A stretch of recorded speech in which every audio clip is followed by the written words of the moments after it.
오늘 우리가 함께 은혜 받을 하나님 말씀은 열왕기하 7장 3절부터 10절까지 되겠습니다. 성문어기에 나병 환자 4사람이 있더니 그 친구에게 서로 말하되 우리가 어찌하여 여기 앉아서 죽기를 기다리랴. 만일 우리가 성읍으로 가자고 말한다면 성읍에는 굶주림이 있으니 우리가 거기서 죽을 것이요 만일 우리가 여기서 머무르면 역시 우리가 죽을 것이라. 그런즉 우리가 가서 아람 군대에게 항복하자. 그들이 우리를 살려두면 살 것이요 우리를 죽이면 죽을 것이라 하고. 아람 진으로 가려 하며 해질 무렵에 일어나 아람 진영 끝에 이르러서 본즉 그곳에 한 사람도 없으니 이는 주께서 아람 군대로 병거 소리와 말소리와 큰 군대의 소리를 듣게 하셨으므로 아람 사람이 서로 말하기를 이스라엘 왕이 우리를 치려하여 햇사람의 왕들과 애굽 왕들에게 값을 주고 그들을 우리에게 오게 하였다 하고. 해질 무렵에 일어나서 도망하되 그 장막과 말과 나귀를 버리고 진영을 그대로 두고 목숨을 위하여 도망하였음이라.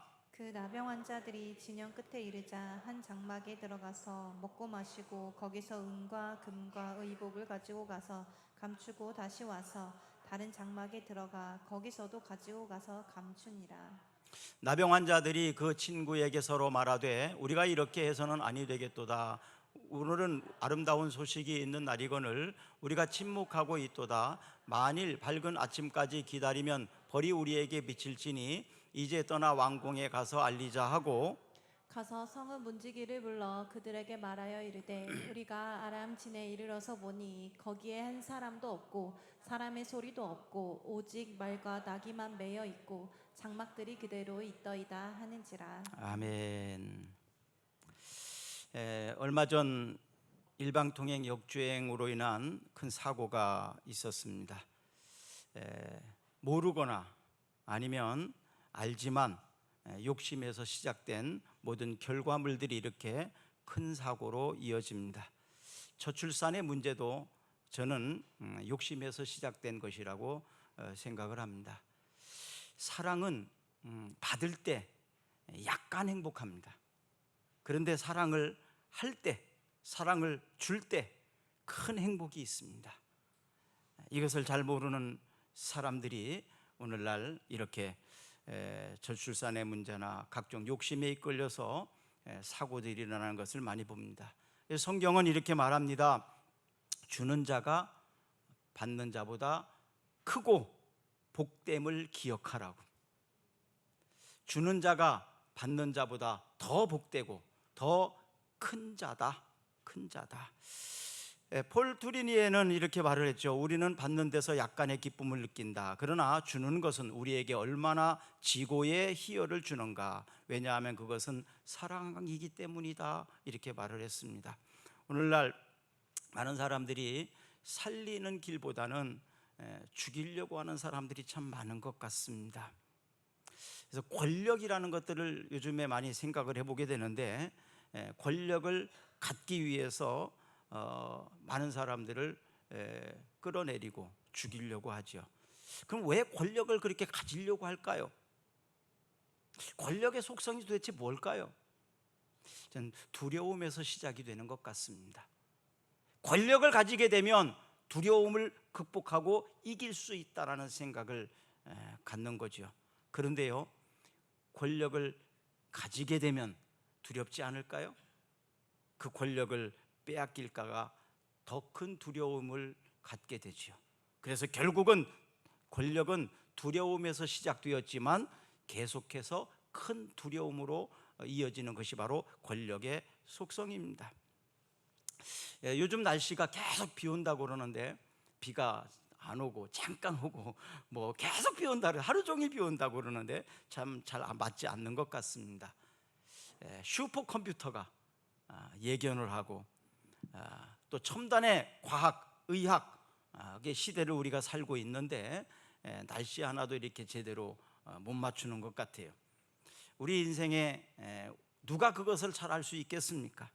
모든 것이 하나님의 섭리 속에서 하나님만 저는 아는 줄로 믿습니다. 그래서 우리가 지금 내 인생을 살아가고 있는데 잘 살고 있는지, 바르게 살고 있는지 혹시 역주행을 하고 있지는 않는지, 그래서 큰 사고가 내 앞에 있지는 않은지 이런 생각을 해보죠. 어떻게 지금 잘 가고 계십니까? 잘 살고 계십니까? 혹시 역주행하는 건 아닐까요? 오늘은 그 말씀을 드리려고 하거든요. 모세가 이스라엘 백성들에게 가나안 땅을 정복하고 그곳에서 어떻게 살아야 되는지, 하나님의 백성은 이렇게 살아야 된다, 이것을 가르쳐 주는 것이 바로 법으로 규정해 놓은 겁니다. 그 중에서 가나안 땅에 들어가서 곡식을 농사를 짓고 첫 번째 농사를 하거든, 그때 하나님 앞에 감사의 예배를 드려라, 이런 것이 바로 맥주 감사 주일의 기원이 되었습니다. 하나님께서 지금까지 인도해 주셨고, 또 땅을 주시고 농사가 될 수 있도록 필요에 따라서 햇볕을 주시고 공기를 주시고 또 비를 주시고, 이런 모든 것들을 통해서 농사가 지어지죠. 내 힘으로만 농사가 결코 되지 않습니다. 하늘이 도와야만 가능하지 않습니까? 바로 하나님이 그렇게 도와주신 것에 대해서 감사하며 예배를 드리는 것이 바로 맥주 감사 주일이었습니다. 가나안 땅까지 정착하기에 하나님의 역사가 많이 있었습니다. 그래서 그것을 잊지 않고 기억하는 것이 바로 예배였고, 또 우리가 어떤 사람이었는지, 가나안 땅에 오기 전에 애굽에서 우리는 노예처럼 종처럼 살았던 사람들인데 이렇게 자유하게 하셨다는 것, 바로 하나님의 구원의 은혜를 기억하고 또 그 받은 은혜를 기억하면서 그것에 대한 감사, 이것이 형식적일 수는 없잖아요. 하나님의 은혜를 아는데, 또 하나님이 우리를 이렇게 인도해 주신 그 은혜를 아는데 어떻게 형식적으로 할 수 있겠습니까? 마음을 담아서 진심으로 이렇게 예배하는 거죠. 그래서 오늘 맥주 감사 주일 예배를 드리는 여러분들에게 형식적인 것이 아니라 마음을 담아서 진심으로 하시기를 바랍니다. 또 주일 예배를 드릴 때에도 형식적으로 하지 말고 진심으로 마음을 담아서 하나님이 감동받은 그런 준비된 예배를 드리시기를 바랍니다. 요즘에 제가 참 기쁨의 소식을 참 많이 듣습니다. 여러 사람 성도님들이 들려오는 소리가, 여름이지만 저도 꽃꽂이를 하고 싶습니다, 이런 분이 계시기도 하고요. 뭐 식사 대접을 하고 싶습니다, 또 말씀을 읽으니까 너무 좋습니다, 뭐 이런 얘기들이 많이 들려와요. 그래서 하나님께 은혜를 많이 받고 있구나. 또 주일날 예배가 기다려진다는 사람들이 종종 있습니다. 예배를 기다려진다는 것은 형식적인 게 아니잖아요. 예배를 드리고 싶고 하나님 기뻐하시는 그 예배를 준비하는 거 얼마나 기쁜 일이겠습니까? 방송실에도 에어컨을 좀 켜주시면 좋겠어요. 좀 많이 더운 것 같아요. 자, 오늘 본문에는 그 아람 왕 베나닷이라는 사람이 있는데, 이 사람이 북이스라엘의 사마리아 성을 공격하기 위해서, 이 사마리아 성은 이스라엘의 북이스라엘이죠. 남은 유다라고 그러는데 북이스라엘의 수도입니다. 수도예요. 그 아람 왕 베나닷이 그 수도를 에워싸고 그 기간이 길어지니까, 그러니까 이제 그 성 안에 있는 사람들이 먹을 것이 당연히 없게 되죠. 그래서 굉장한 고통을 많이 당합니다. 어느 정도로 고통이 심했느냐 하면 자식을 잡아서 먹어야 되는 정도. 오늘은 네 자식을 잡아먹고 내일은 내 자식을 잡아먹고, 어느 정도로 심하면 자식을 잡아먹어야 될 정도로 고통스러웠을까요? 이런 상황 속에서 성 밖에, 바로 성문 밖에서 사는 사람이 있는데 누구냐 하면 나병 환자들이에요. 나병 환자들은 전염병이기 때문에 성 안에서 살지 못합니다. 그래서 그들이 환자가 되면 성 밖으로 쫓겨나서 성 밖에서 그들이 할 수 없잖아요. 그러니까 성 안에 있는 사람들이 먹을 것을 갖다 주면 그건 먹고 사는 겁니다. 격리되어서 사는 거죠. 그런데 지금 성 안이 경제적으로 이렇게 고통스러우니까 당연히 먹을 것을 가져다 주지 않지 않겠습니까? 그러니까 나병 환자들의 고통도 아주 심하게 되죠. 그리고 그 밖에 쪽은 아람 군대가 성을 포위하고 있어요. 이런 상황 속에서 나병 환자들이 이제 생각을 해보는 거예요. 자, 성 안에서 우리에게 먹을 것을 가져다 줄 수가 없다. 그렇다면 우리가 어떻게 해야 되냐? 여기서 굶어 죽을 수밖에 없는 상황이다. 우리가 할 수 있는 최선은 뭘까? 내가 살 수 있는 길은 어딜까? 어떻게 하면 될까요? 차라리 아람 군대에게 가서 항복하고 목숨이라도 부지하자. 그곳에 가서 먹을 것을 달라고 한번 해보자. 그렇게 선택을 합니다. 그리고 이제 그 나병 환자들이 아람 진영으로 걸어갑니다.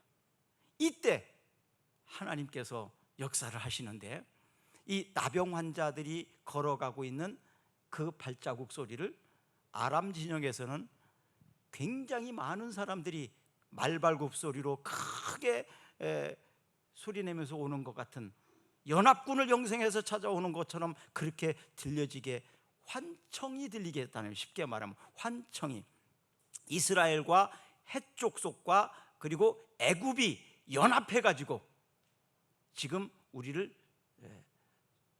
쳐들어오고 있다, 이렇게 생각을 하게 됩니다.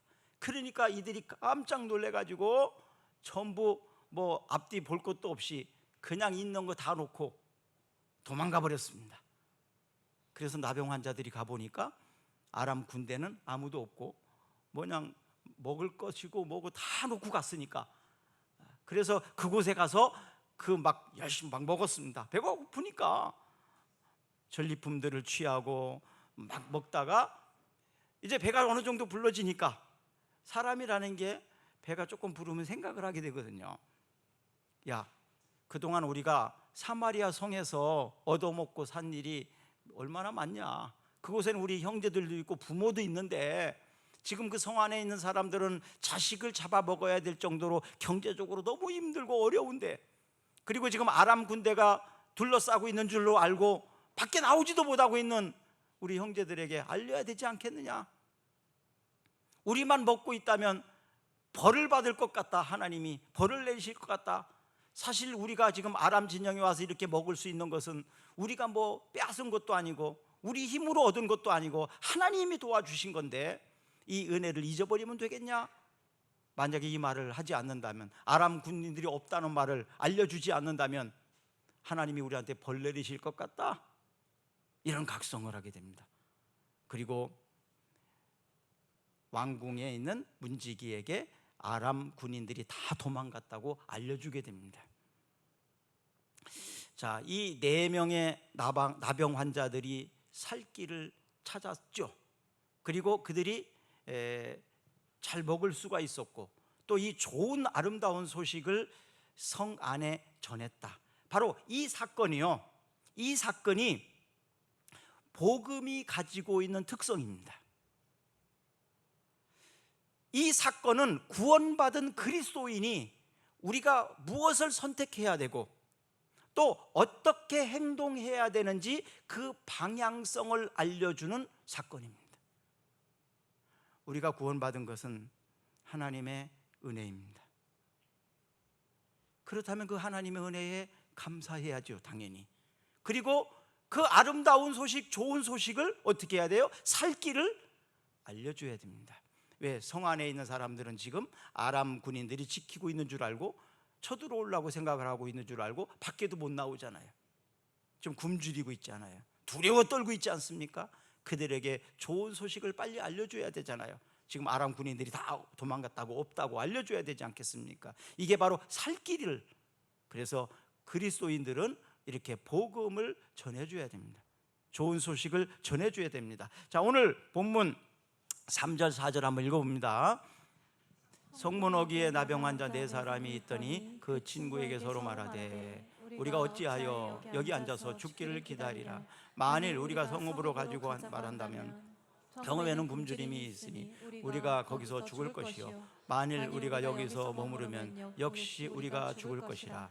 그런즉 우리가 가서 아람 군대에게 항복하자. 그들이 우리를 살려두면 살 것이요 우리를 죽이면 죽을 것이라 하고. 지금 제가 말씀드렸던 내용입니다. 바울이 마게도냐의 지방의 빌립보라는 도시를 가서 복음을 전합니다. 그곳에서 누구를 만나냐 하면 자주장사 루디아를 만나죠. 이 루디아가 복음을 듣고 자기 집에서 예배하면서 시작된 교회가 빌립보 교회입니다. 바로 이 마게도냐 지방의 빌립보, 이 지역에서 이제 복음을 전하고 바울과 실라가 기도하려고 가던 중에 한 여인을 만납니다. 이 여인이 점치는 일을 하는 사람이었어요. 점을 쳐주는 사람. 근데 이 점을 치는 여인을 뒤에서 이렇게 조종하면서 하는 주인이 있어요. 이 여인이 점을 잘 칠 수 있는 것은 귀신이 들려가지고. 그러니까 사실은 여러분 속지 말아야 될 것은 귀신은요, 귀신같이 알아요. 맞아요. 근데 지나온 일만 알아요. 미래의 일은 모릅니다. 당연히 경험한 거 다 알잖아요. 여러분 지나온 걸 알잖아요. 그러나 내일 일을 알 수 있나요? 우리 모릅니다. 귀신도 마찬가지예요. 귀신도 지나온 일은 다 알 수 있어요. 귀신같이 알아요. 그러나 미래의 일은 모르거든요. 그러니까 그렇기 때문에 이 귀신들에게 잘 속습니다. 지나온 과거를 너무 잘 아니까, 귀신같이 알으니까, 그렇다면 우리의 미래도 이 귀신이 잘 알 것 같다라고 생각을 하고 돈을 주고 점을 치거든요. 이 여인이 바로 귀신 들려서 점을 치는 사람이었어요. 그러니까 이 귀신 들린 사람이 행복할 수 있을까요? 결코 행복할 수가 없어요. 내 생각대로 살 수가 없는데, 귀신에게 사로잡혀 살아야 되는데, 이것은 한 여인이 어떤 인격적인 대우를 받는 게 아닙니다. 돈벌이 수단으로. 그리고 돈을 벌어오면 주인들이 다 뺏어가는 거죠. 결국 이 여인은 이용의 대상일 뿐이지 인격적으로 존중받으며 사는 존재가 아니죠. 그의 가치가 있는 게 아닙니다. 그러니까 불쌍해요, 안 불쌍해요? 불쌍하죠. 불쌍한 여인 아닙니까? 귀신에 사로잡혀 살으니까. 그래서 바울이 그 여인에게서 귀신을 내어 쫓아줍니다. 그러니까 귀신이 그 여인에게서 나가니까 점을 또 못 치는 거예요, 이제. 그러면 그것을 돈벌이 수단으로 삼았던 그 여인의 주인이 어떻게 되겠어요? 돈을 못 벌으니까. 그래서 바울과 실라를 고발합니다. 고발을 해가지고 빌립보 감옥에 갇히게 되죠. 옥살이를 하게 됩니다. 그 옥에 들어가서 죽도록 맞아요. 고난을 당합니다. 그럼 이런 상황 속에서 바울은 얼마나 억울했겠습니까? 내가 뭘 잘못했다고, 여인이 귀신 들려서 불쌍하게 사는 거 고쳐준 건데, 원망할 수 있겠지만 그는 감옥 속에서 하나님 앞에 기도합니다. 그리고 찬송합니다. 오늘 찬양하는 거 얼마나 열심히 해요, 그렇죠? 진심이 느껴지죠. 억지로나 형식적으로 찬양이 하는 것 같습니까? 그렇지 않잖아요. 정말 하나님을 찬양하고 싶고 그렇게 찬양을 하는데, 바울도 이 빌립보 감옥에 들어가서 하나님 앞에 기도하고 찬양하는데 진심이 담겨져 있었어요. 사실 어차피 기도하러 가는데 산으로 가든 바다로 가든 감옥이든 뭔 상관이 있어요. 어디서든지 상관없어요, 기도하는 데는. 그렇죠? 어차피 기도하러 갔으니까 해야 될 것이 기도하면 되니까 가서, 감옥에 들어가서 어차피 방해받지 않고 기도할 수 있잖아요. 그리고 그곳에서 찬양을 했어요, 하나님께. 그러는 가운데 갑자기 지진이 막 일어났습니다. 지진이 일어나니까 어떻게 해요? 문이 열리겠죠. 문이 막 열립니다. 그러니까 죄수들이 어떻게 될까요? 막 다 도망가겠죠. 이런 상황이 벌어집니다. 바울과 실라가 있던 그 감옥도 문이 열렸어요.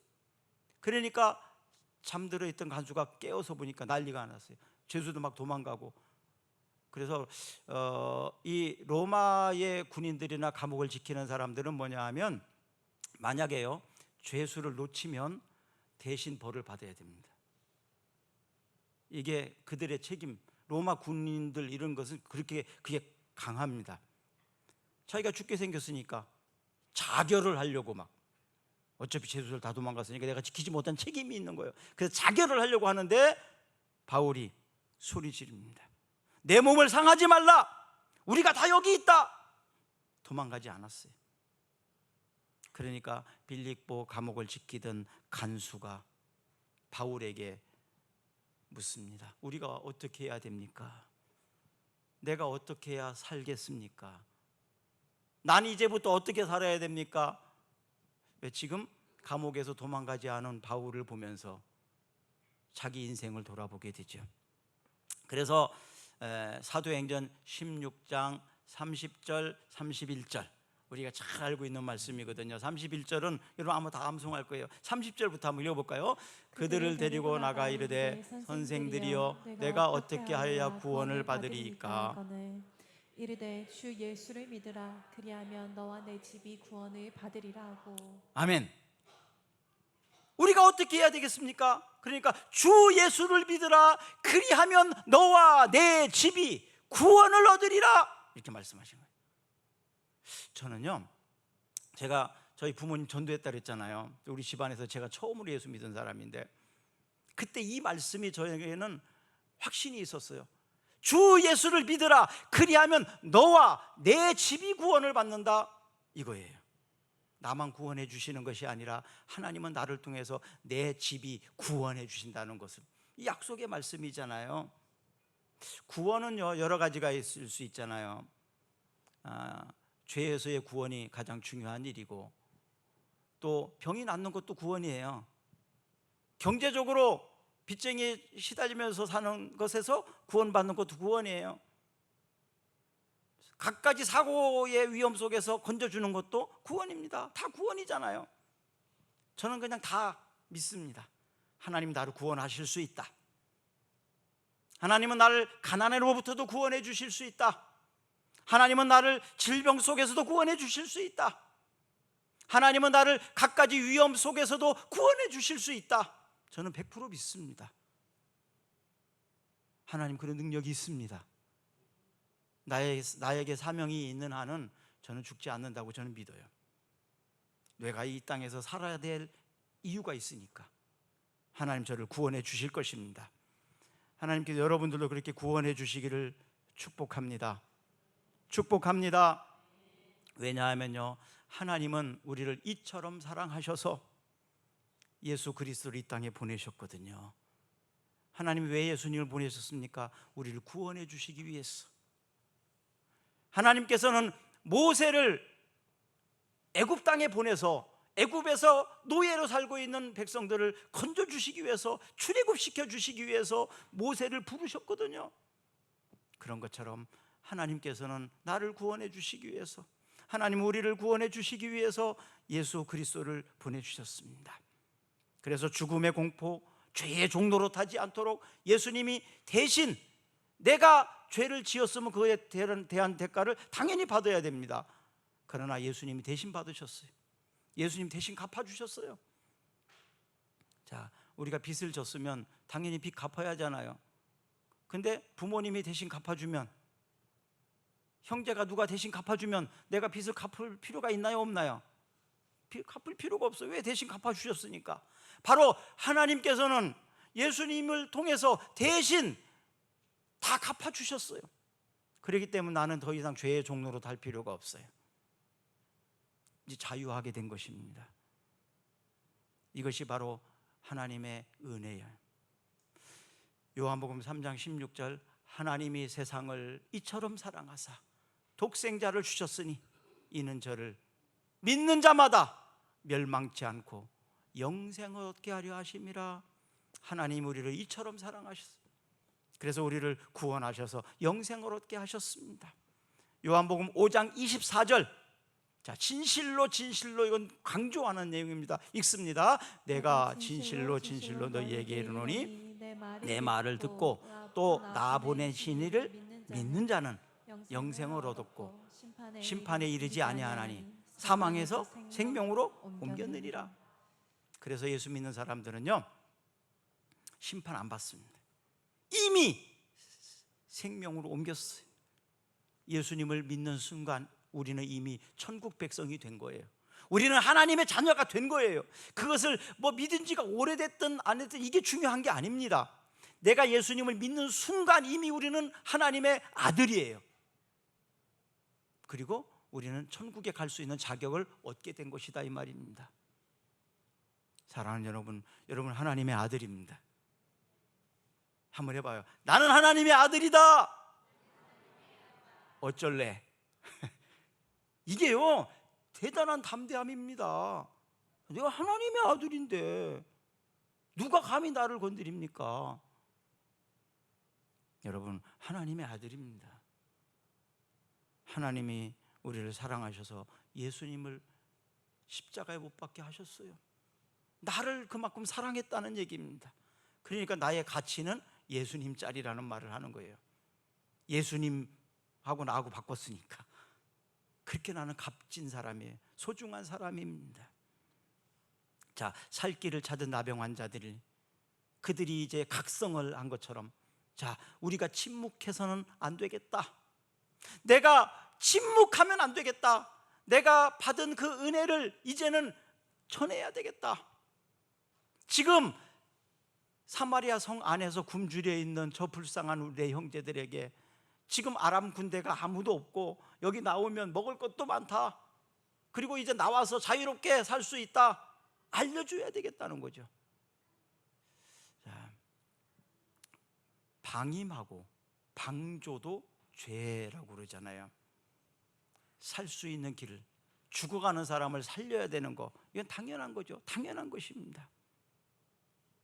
매우 늦은 시간이었지만 이 나병 환자들은 즉시 깨닫고 불편한 몸을 이끌고 성에 가서 성 문지기에게 좋은 소식을 알립니다. 9절 한번 읽어볼까요? 오늘 9절 읽습니다. 나병 환자들이 그 친구에게 서로 말하되 우리가 이렇게 해서는 아니 되겠도다. 오늘은 아름다운 소식이 있는 날이거늘 우리가 침묵하고 있도다. 만일 밝은 아침까지 기다리면 벌이 우리에게 미칠지니 이제 떠나 왕궁에 가서 알리자 하고. 사실 변명할 수 있어요. 지금 늦은 시간이고 몸도 여러 가지 불편한데 아직 환자들이잖아요. 그런데 이 늦은 시간에 내일 아침 일찍 일어나서 해 뜨면 밝은 시간에 가서 알려줘야지, 그렇게 할 수 있어요. 근데 그렇게 하지 않았다는 것입니다. 지금이 늦은 시간이지만 지금 고통당하고 있는 그들을 볼 때 침묵하면 안 되겠다. 그들에게 알려줘야 되겠다. 그래서 알린 것입니다. 살 길을 애타게 찾고 있는 사람들이 오늘날 참 많지 않습니까? 많습니다. 그들에게 좋은 소식을 알려줘야 되잖아요. 이것이 복음입니다. 그래서 복음, 복된 소식, 영어로는 굿뉴스, 좋은 소식, 이런 겁니다. 좋은 소식은 알려줘야 됩니다. 좋은 소식은 빨리 알려줘야 됩니다. 바로 복음은, 우리가 믿는 이 복음, 하나님의 말씀은 그래서 알려줘야 됩니다. 저는 원래 다른 직업을 갖고 싶은 나름대로의 꿈이 있었어요. 그런데 이 복음보다 앞설 수 있는 건 없더라고요. 사람을 살리는 것보다 먼저가 어디 있겠습니까? 사람 살리는 일이 최고 빨리 해야 되고 급한 일이잖아요. 그래서 복음 전하는 일, 그래서 학생 때도, 그래서 제가 뭐 학생회 이렇게 임원하고 뭐 회장하고 그럴 때 학생들 막 무조건 복음 전하는 거, 데려오는 거, 그렇게 하다가 목사가 됐는데, 어떻게 하다 보니까 목사가 됐어요. 어떻게 하다 보니까. 그런데 사실은 복음 전하는, 말씀 전하는 일을 가장 소중히 여기고 가장 우선하다 보니까 이 일을 가게 되더라고요. 왜? 여기에다가 목숨을 걸 만큼 가치가 있다는 걸 발견하니까. 사람 살리는 것보다 더 중요한 일이 어디 있어요? 사람 살리는 것보다 더 급한 게 어디 있겠습니까? 사실 그런 심정이 제가 복음 전하는 목사가 되게 한 것입니다. 뭐 저에게 어떤 것을 해주지 않아도 사람 살리는 일을 위해서는 해야 되잖아요. 어떤 희생이 따르더라도. 우리 교회 성도님들이 이런 은혜가 있었으면 좋겠어요. 사람을 불쌍히 여기고 사람을 살리는 사람이 됐으면 좋겠어요. 요즘 사람을 너무 죽이려고 하는 사람이 너무 많아요. 사람 못되게 하려고 하는 사람이 너무 많아요. 그런 거 보지 마세요. 사람을 살려야 됩니다. 사람을 세우는 일에 쓰임 받기를 축복합니다.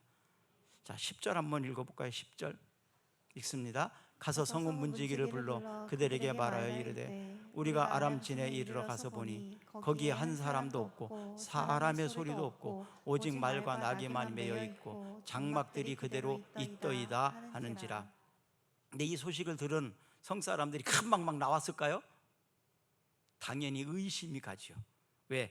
아람 진역의 첩보원이 되어가지고 성 밖으로 나오면 죽이려고 하는 계획일 수 있잖아요. 어떻게 믿어요 그거를? 그러니까 금방 믿을 수가 없죠. 당연한 겁니다. 우리가 복음을 전하지만 당연히 안 믿는 거는 맞아요. 그럼 확인해 보세요. 확인해 보시고 첩보원 띄워가지고 아람 진영에 가보면 될 거 아니에요. 그래서 확인해 보고 사실이면 나오면 될 거 아니에요. 저는 그렇게 말하고 싶습니다. 왜 양탁연이라는 사람이 인생을 거기에 걸었을까? 왜 복음의 인생을 걸었을까? 왜 저렇게 목마르도록 예수 믿어야 된다고 외칠까?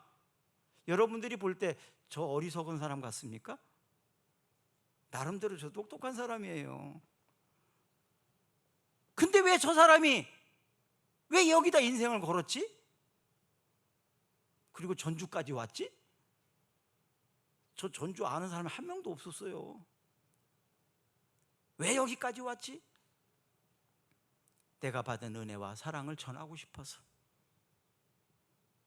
오늘 우리 찬양단이 찬양하는 걸 보면서 이건화 집사는 어떻습니까? 대학 다닐 때 제가 만났는데 똑똑한 사람이에요. 그렇죠? 왜 저 사람이 저렇게 소리를 막 고래고래 지르면서 왜 저렇게 막 저럴까? 왜 그럴까요? 그게 생명보다 소중한, 거기 정말 생명을 걸 만한 가치가 있으니까 그래서 그러는 겁니다. 여러분, 하나님의 손에 붙들리면 나병 환자 같은 약한 사람도 쓰임받을 수 있어요. 하나님의 능력 앞에서는 연약함이 핑계되지 않습니다. 복음을 전하는 일에 있어서는 늦은 시간이라고? 아니요, 당장 빨리. 하나님이 쓰지 못할 사람이 없듯이 하나님이 사용하지 못할 상황도 없습니다. 하나님의 사랑받는 자녀로 구원의 즐거움을 누릴 수 있는 이 나병 환자들처럼 하나님의 말씀에 순종해서 가면 이렇게 구원을 누릴 수 있습니다. 그리고 가장 먼저 행복을 누릴 수 있습니다. 그래서 시편 51편 12절 한번 읽어볼까요? 주의 구원의 즐거움을 내게 회복시켜 주시고 자원하는 심령을 주사 나를 붙드소서. 또 하박국 3장 18절입니다.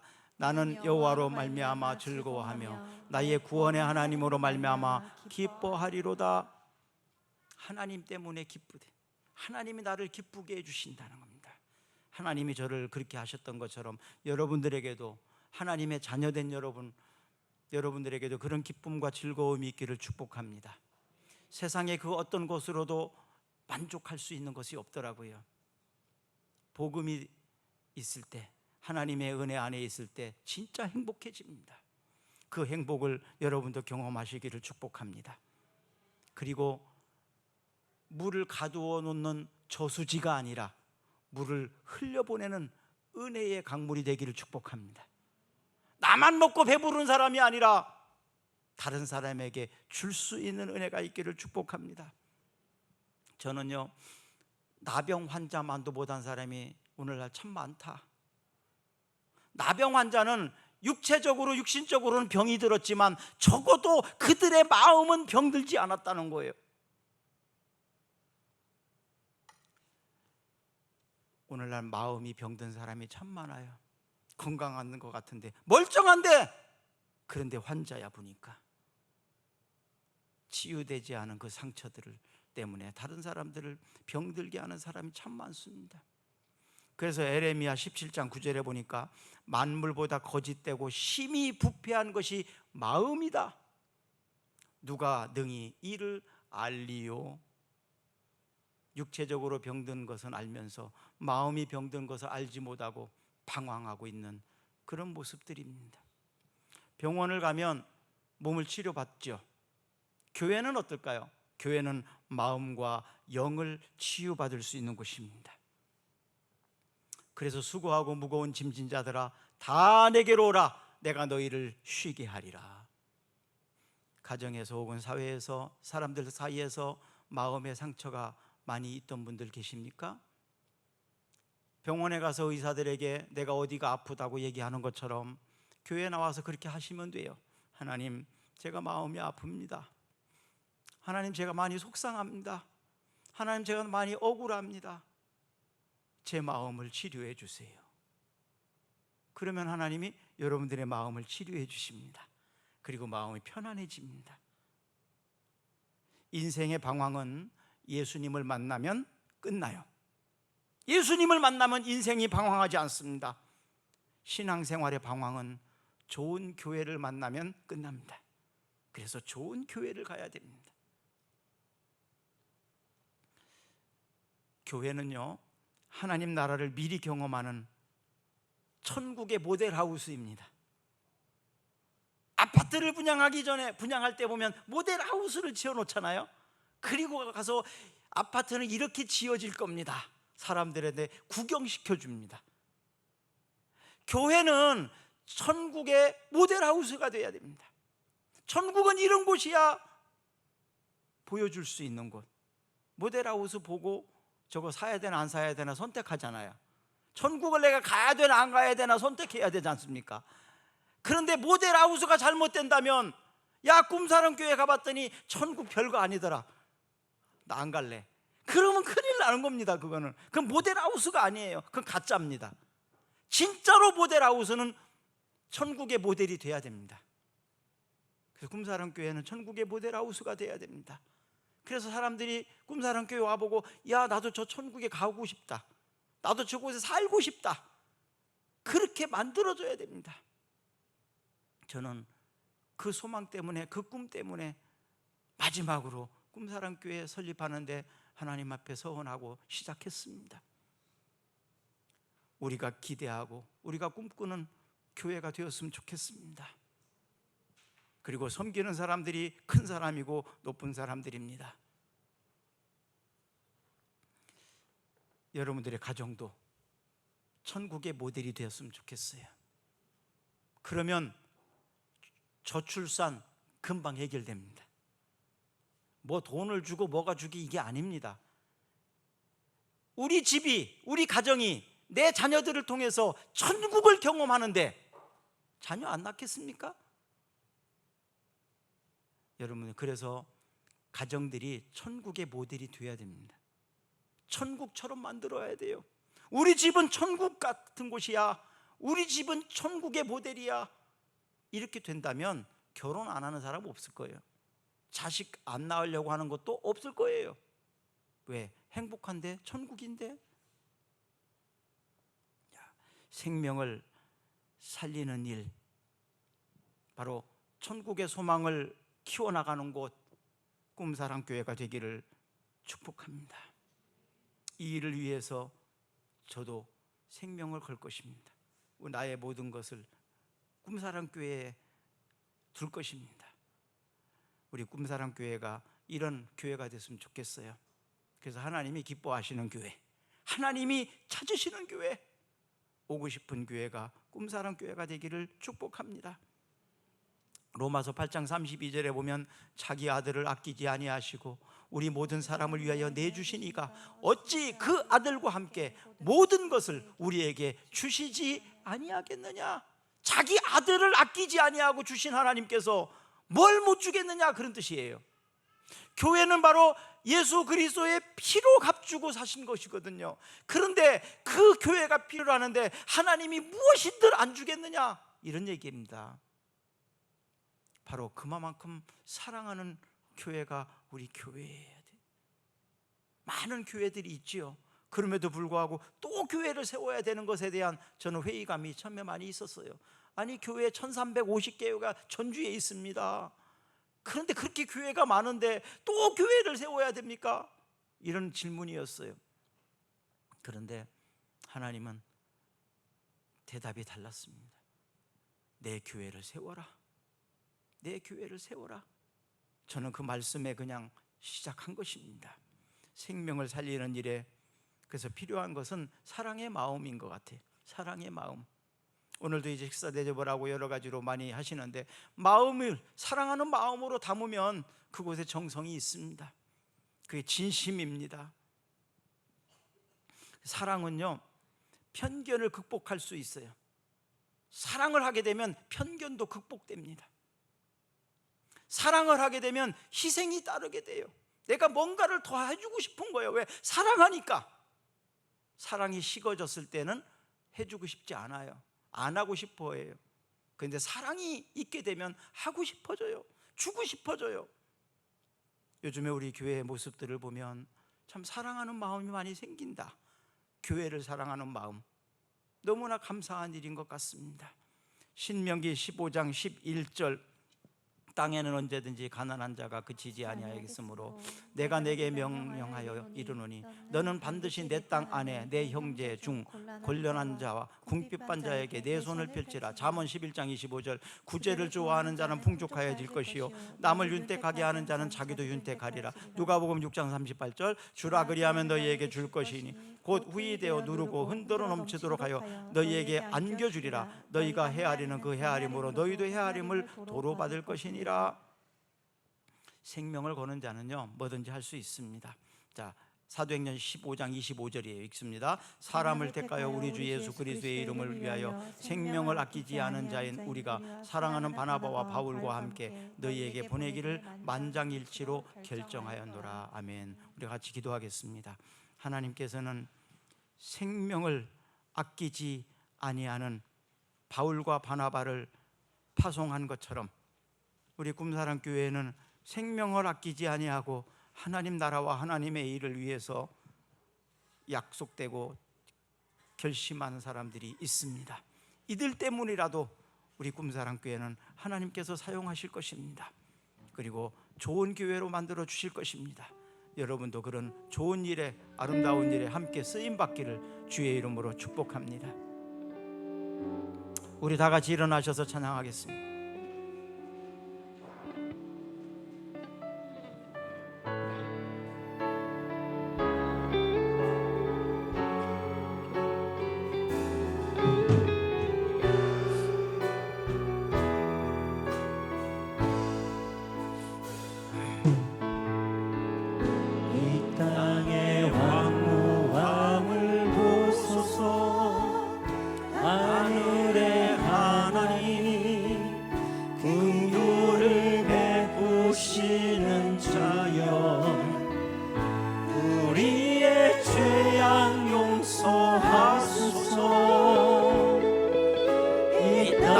이제